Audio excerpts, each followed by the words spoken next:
Hola, bienvenido, bienvenida a Hablemos de Depresión. Yo soy Carolina Campos y seguimos con esta serie de Hablemos de Suicidio. Un tema que, como ya les he venido diciendo, el objetivo principal es educar, concientizar y ayudar. Y en esta ocasión tenemos una super invitada, Daniela Hidalgo. Ella es tanatóloga. Dani hoy nos va a estar platicando enfocándonos en aquellas personas que han perdido familiares, amigos, hijos por suicidio. Entonces, vamos a aprender todo lo que podamos de Daniela. Daniela pues es terapeuta, ella da consulta, más adelante también nos podrá decir en dónde la podemos encontrar, si consulta en línea y qué más en qué más nos puede apoyar Dani. Dani pues es speaker en empresas, fundaciones, en sus propias redes sociales y ahorita me estaba platicando que ella tiene tantas ganas de poder compartir qué es la tanatología y en qué nos puede ayudar, porque conocemos muy poquito, nos vamos más como nada más a la parte de la muerte de un ser querido, pero Dani, bienvenida, hablemos de depresión, ¿cómo estás? Gracias, muy agradecida y muy honrada por este espacio y por permitirme formar parte del proyecto, así sea un ratito, y tratar de sumar la mayor cantidad de herramientas posibles. Así que gracias. A Muy, ti, Dani, oye, cuéntanos qué es la tanatología. Sí, pues fíjate, la tanatología es una disciplina de acompañamiento para personas en procesos de duelo. Es un trabajo terapéutico en momentos de crisis, como es justamente el vivir un duelo. Y algo que decías ahora que es sumamente importante mencionar es que solemos pensar que un duelo es un espacio reservado para una persona que ha visto fallecer a alguien querido. Y sí, eso efectivamente es un duelo, pero un duelo es un proceso al que entramos, sepamos o no, seamos conscientes de eso o no, cada vez que tenemos una pérdida. Y pérdida es todo aquello que yo tenía y que ya no tengo, o aquello que yo deseaba real y profundamente tener y no me será posible. Entonces, se parece más a la vida cotidiana de cualquier persona que únicamente al evento excepcional del fallecimiento de alguien. La pérdida y el duelo son procesos que vivimos en la cotidianidad, que forman parte de la historia vital de cualquier ser humano.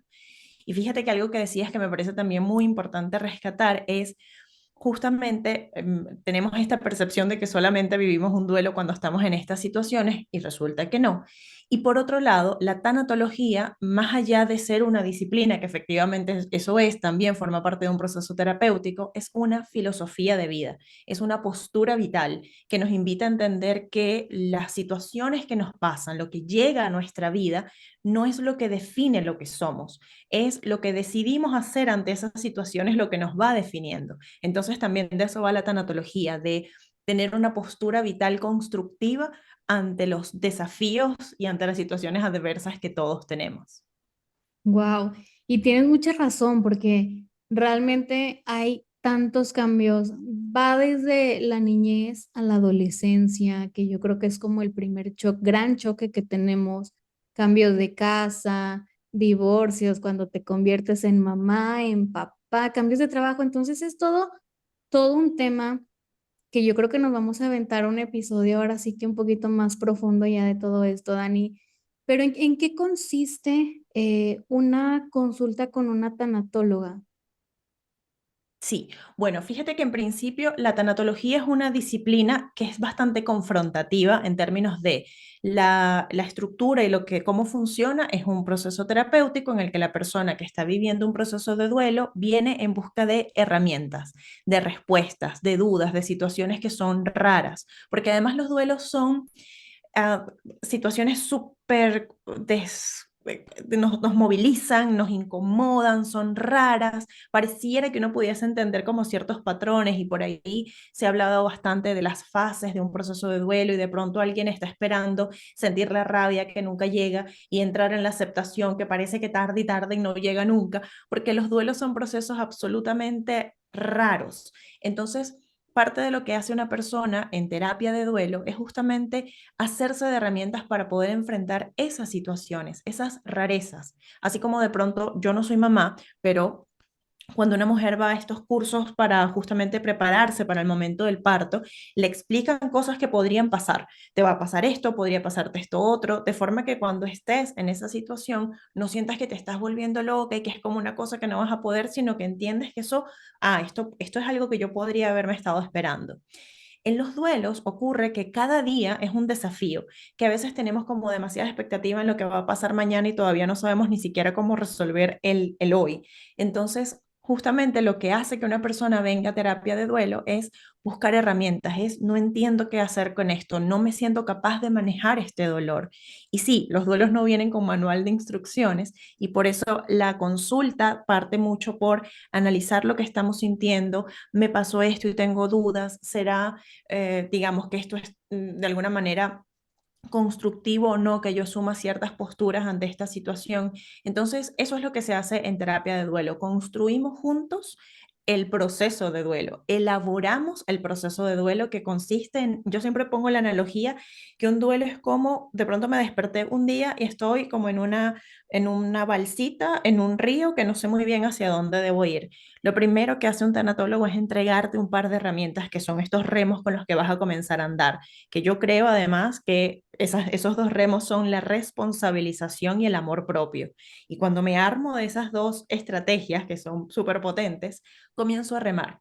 Y el trabajo de remar lo hace la persona que viene a la terapia y el tanatólogo intenta poner como bombillitos para que la persona vaya como alumbrando el camino y entender hacia dónde va. Y puede que en algún momento pare de remar y puede que en algún momento reme más duro o más lento, pero al final forma parte del proceso y lo que hacemos es hacerlo juntos, es navegar ese proceso juntos. Qué padre, porque hay muchas personas que para empezar, híjole, nunca han como conectado con sus emociones, no saben identificar qué sienten. Y un acompañamiento en procesos así tan fuertes es vital.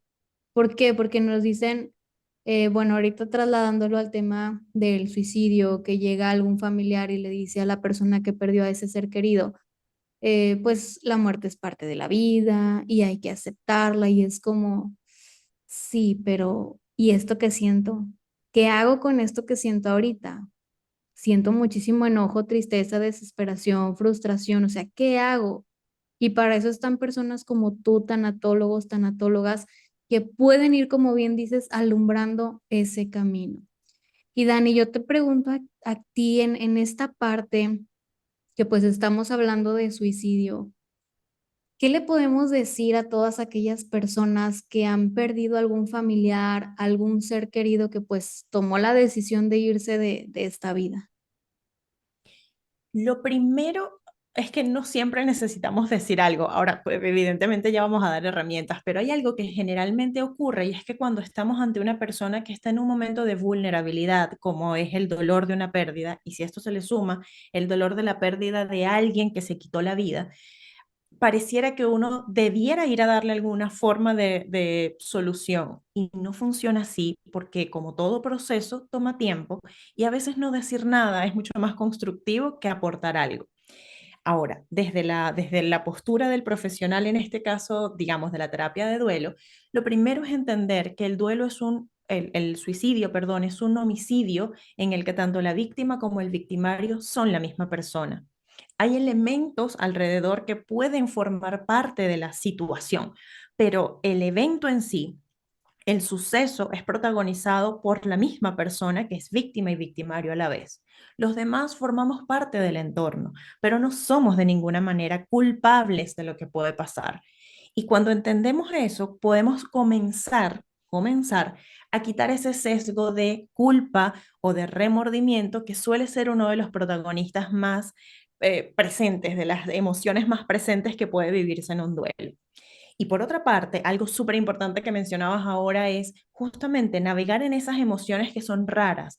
Eventualmente uno siente culpa por algo, pero cuando estás en una situación como esta, probablemente sientes culpa en unos niveles que son, ¿qué es esto? O sea, es como la culpa a nivel Saiyajin. ¿Esto qué es tan raro? Esto me desborda. Y justamente El entender que estamos sintiendo eso y permitirnos el sentir ese tipo de emociones es parte del proceso de sanar, porque no puedo trabajar, no puedo trascender aquello que ni siquiera me permito reconocer. El duelo además está sesgado de mucha culpa, de mucha pena, de mucha vergüenza, de no querer hablar de ese tema. De hecho, no solemos hablar del suicidio como hablamos de otras cosas. Es un tema que todavía se habla como calladito y es como, sí, viste, ¿qué pasó acá? Porque no solemos ir a hablarlo como lo que es, como un evento que ocurre, como algo que eventualmente pasa. Entonces, justamente cuando entendemos que la víctima y el victimario es la misma persona, podemos comenzar a buscar herramientas y hablar de esto desde un lugar diferente, desde un lugar mucho más constructivo, desde un lugar donde me hago de herramientas para trascender y para gestionar mis emociones, cualquiera que sean. Todas son válidas. Incluso cuando son en niveles que nos desbordan, todas son válidas. Y cuando las abrazo, las gestiono y soy capaz de trascenderlas. Claro. Y ahorita decías de la culpa, y yo creo que es lo que, lo que mayormente sienten las personas de alrededor de, ¿cómo no me di cuenta? ¿Por qué no vi las señales? ¿Por qué no puse más atención? Entonces ahí están como con el látigo válido porque es parte del proceso, como bien dices, o sea, no hay algo como, no está bien que sientas esto, está bien que sí sientas esto, ¿por qué? Pues porque somos seres humanos, entonces la parte de la culpa yo creo que es lo más fuerte que se llega a sentir, incluso yo creo que, no sé si te ha pasado, si has tenido casos de personas que por la misma culpa eligen no sanar ese duelo. Es que pareciera que es mucho más sencillo obviar que eso está pasando. Y aquí hay como muchos elementos que pueden unirse para hacer para hacer una cosa caótica de algo que podría ser perfectamente doloroso, pero natural. Porque fíjate que algo que decías ahora, es que pude haber estado más atenta, es que yo pude haber hecho esto, es que quizás yo no me di cuenta de esto otro. Cuando nuestro cerebro cree que algo es posible, va a buscar formas y estrategias de dármelo. Y cuando cree que no, va a buscar excusas para justificar la imposibilidad de hacer algo.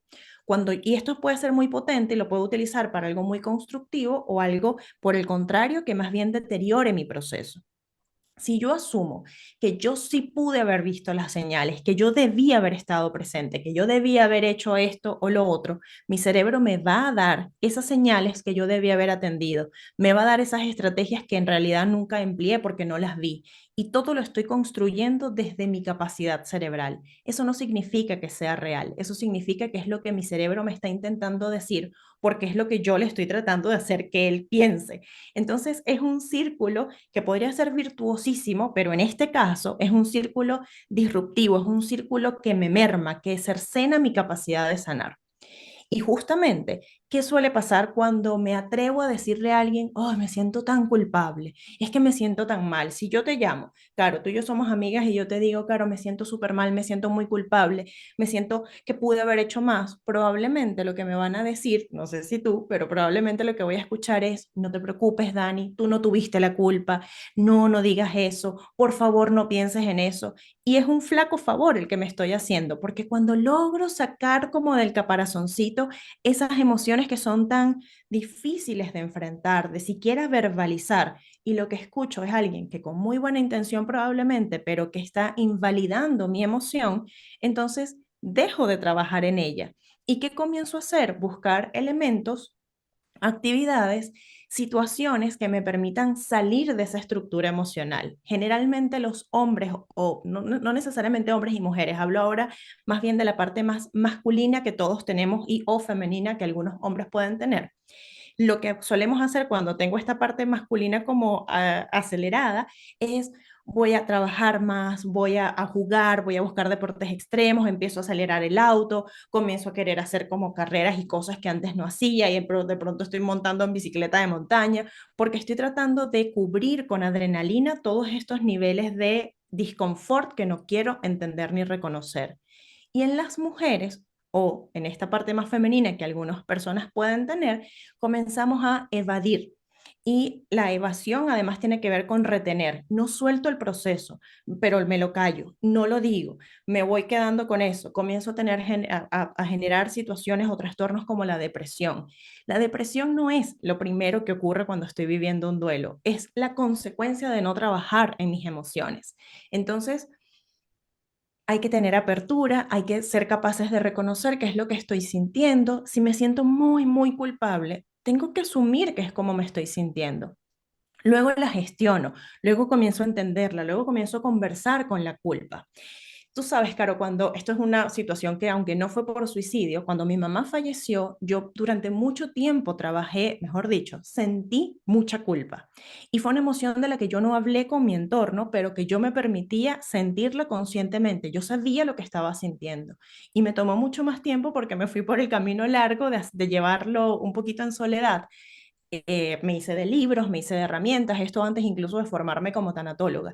Y hoy entiendo que gracias a eso, a pesar de que tomé el camino quizás largo porque no busqué ayuda o apoyo de especialistas, sí igualmente me hice de herramientas y logré trascender y sanar esa culpa, porque de lo contrario ya no se va. Ella simplemente cambia, muta y se va convirtiendo como en un monstruico más grande y más grande hasta que algo ocurre o no en la vida y decidimos trabajar en eso. Sí, y fíjate que yo creo que la culpa es de las peores emociones, aunque dicen que no hay emociones negativas, pero de las peores en el sentido en las que genera efectos negativos, como los autocastigos, como el decías, no, pues me voy a callar, a lo mejor porque siento que no merezco sanar, siento que por mi culpa, siento que no debo hacerlo porque pues no estuve alerta.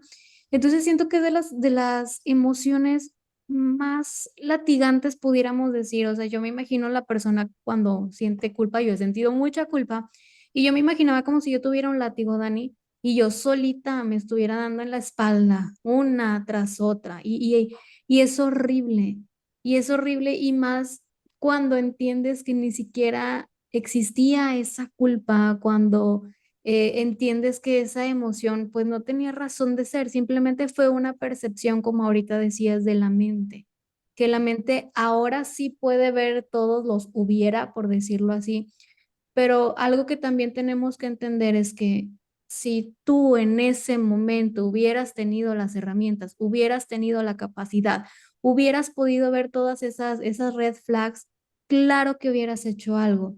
En ese momento no las tenías y ahora las tienes porque, como Dani nos dice, tu cerebro empezó a buscar todos los cómo pude haber ayudado, pero eso antes no lo tenías. Entonces es lo que queremos que tú entiendas, si en este momento estás sintiendo esa emoción, que comprendas que en aquel entonces no existía, hoy existe porque tu mente ya los fabricó. Y de alguna manera, pues, qué bueno que ya fabricaste toda esa nueva información para estar más alerta de tu entorno. Pero desde ahí es como voy quitando ese látigo, lo voy soltando. ¿Por qué? Porque si lo hubiera tenido, pues claro que la historia hubiera sido diferente. O quizá no, porque también, Dani, te ha tocado, no sé si te ha tocado en consulta, de personas que llevaron a su familiar, a su esposo, esposa, hijo, hija, a terapia, y ya estaban en un proceso y como quiera se quitaron la vida. ¿Qué pasa ahí con estos familiares, Dani?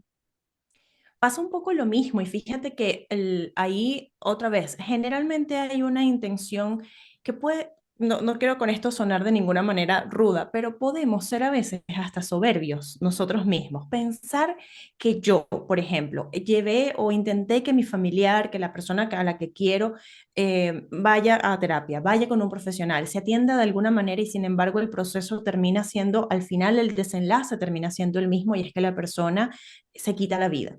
¿Cómo es que si un profesional que lo atendió, cómo es que si una persona que además todos tenemos una capacidad de autocuidado, nuestro cerebro, hablando del cerebro, una de las cosas que busca siempre es mantenernos vivos. A él no le importa mucho que seamos felices, pero le encanta la seguridad de nosotros. Algo ocurre en la química cerebral para que una persona sea capaz de atentar y de hacerse daño a sí mismo. Entonces, cómo es que si algo tan complejo como un proceso cerebral, incluso con la ayuda de una persona especialista, no logran darle las respuestas que esa persona hubiese necesitado o no, y termina llevándose a cabo este desenlace que es atentar contra su vida, ¿cómo es que tú o esta persona puede sentirse culpable? Al final, cuando comenzamos a entender de dónde viene la culpa, podemos desmantelarla, porque por ejemplo, la culpa es aquello que yo hago con una intención absoluta. Si yo en este momento le pongo mute a mi micro, lo que va a pasar es que nadie me va a escuchar. Yo estoy haciendo algo con intención. Pero si por alguna razón, como nos pasó justo antes de comenzar a grabar, algo pasa en el micro y se va el audio, yo me puedo sentir muy culpable porque, ¡ay, qué horror! Es que no lo preví, es que mira en mi computadora, es que me falló, pero no hubo una intención. Y cuando tú haces ese autoexamen contigo mismo y te das cuenta de yo no tuve la intención de, o mi intención no fue omitir esta señal, o yo no quería no darme cuenta de la señal, porque además, ¿qué es una señal? Una señal de pronto a veces podríamos pensar, bueno, es que esta persona habló de quitarse la vida. A mí en consulta, te voy a decir que más o menos un 60% de gente que viene a mi consulta porque está viviendo un duelo ha pensado en la muerte, ha tenido algún episodio en su mente de crear un escenario de atentar en su contra. Y eso no significa que lo haga, eso significa que somos capaces de pensar en eso, que cuando nos sentimos apabullados por el dolor, podemos eventualmente pensarlo. Eso no significa que somos suicidas, eso significa que tengo la capacidad de pensar en eso, así como tengo la capacidad de pensar en cualquier cosa. Entonces, ¿qué es una señal? Aquí es otro punto para poder desmantelar la culpa. Las señales pueden ser absolutamente raras, complejas, no vienen con un manual de instrucciones. Si esto es lo que ocurre, esto es lo que va a pasar. No funciona de esa manera.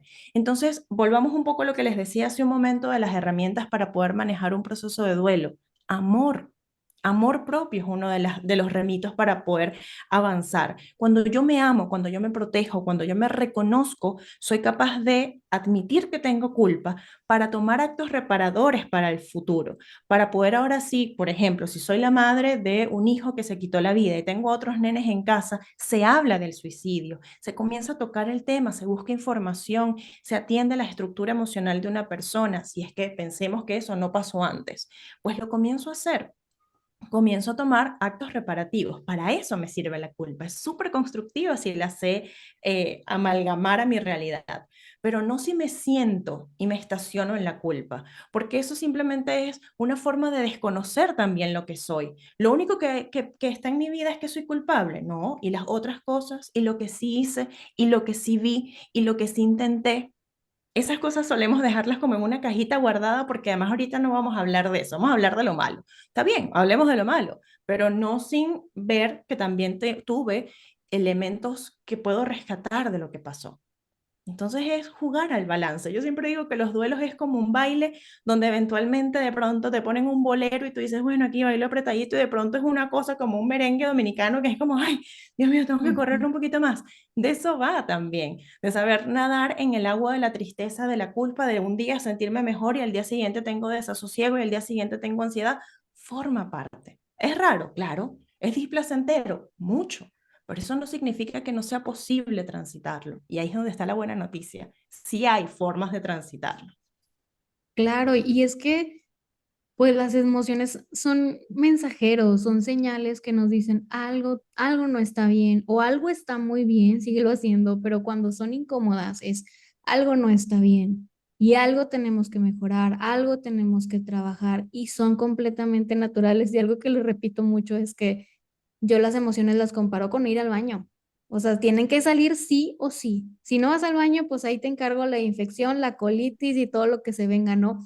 O sea, el cuerpo también en algún momento, si tú empiezas a retener todas esas emociones, a reprimirlas, vas a explotar.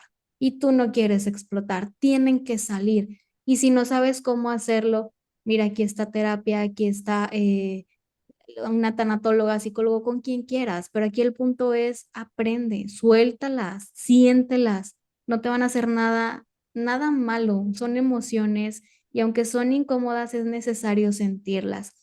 Dani, ¿y qué les pudiéramos decir a aquellos que ya intentaron quitarse la vida, que ya llegaron a tener esos pensamientos suicidas? ¿Cómo pudiéramos manejar estas situaciones? Bueno, lo primero es que hay afortunadamente especialistas incluso que tienen formación para poder ayudar a una persona que ya está de alguna manera más allá de un pensamiento que se le vino alguna vez, sino que ya está incluso armando la estructura de cómo hacerlo. Necesitamos tocar este tema y generalmente tenemos a alguien para hacerlo. A veces no es nuestra mamá, a veces no es el papá, a veces no es la familia más cercana, a veces ahí en ese círculo más cercano es donde está de pronto ese elemento que de disconfort en mi vida. Entonces hay que salir muchas veces a buscar ayuda afuera y hay gente dando herramientas para poder trascender este tipo de situaciones. El atentar en contra de, de nosotros mismos, alguien decía que pareciera que es como demasiado cobarde, se habla de cobardía porque no fuiste capaz de enfrentar la vida. Y luego yo digo, pero qué valentía para ver a los ojos a la muerte, que es como la temida, ¿no? Como, ay, Dios mío, todo menos la muerte. Entonces, no eres cobarde, probablemente eres más valiente que otras personas, pero eso no significa que esa sea la salida. A veces creemos que el acabar con nuestra vida es la solución y eso no soluciona nada, eso solamente acaba con la posibilidad de encontrar alternativas. La vida no es color de rosa. Y esto no lo digo desde un lugar de privilegios, porque todos tenemos una historia que contar, todos tenemos un drama. Hay gente que está llevando situaciones de vida que son dramáticas. Por eso también es importante saber uno, no estás solo. Y dos, no te compares. Tu drama no es el mismo del otro, no es una competencia, afortunadamente. Pero todos tenemos una historia de vida que nos hace vulnerables, que nos vulnera, que nos hace sentir diferentes, raros, mal en algún momento. Y sin embargo, todos nos parecemos más de lo que creemos.